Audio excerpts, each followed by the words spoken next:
Hey there, so if you try to close your Cash App account and if you actually deleted already your Cash App account, can you restore it? So like I'm not sure about this question, so I'm just posting my thoughts here.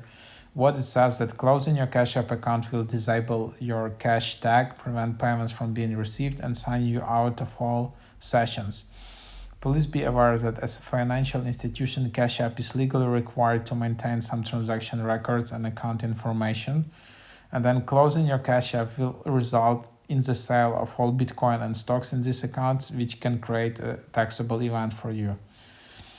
And then it says that your account can be closed permanently. So I don't know if you already closed your Cash App account and then you just want to recover it. Like, can you just log back in and recover your account?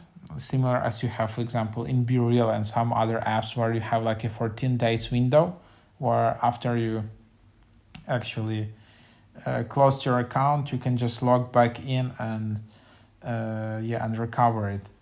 Yeah, I'm not sure if that can happen for the Cash App, but yeah, that's what it is.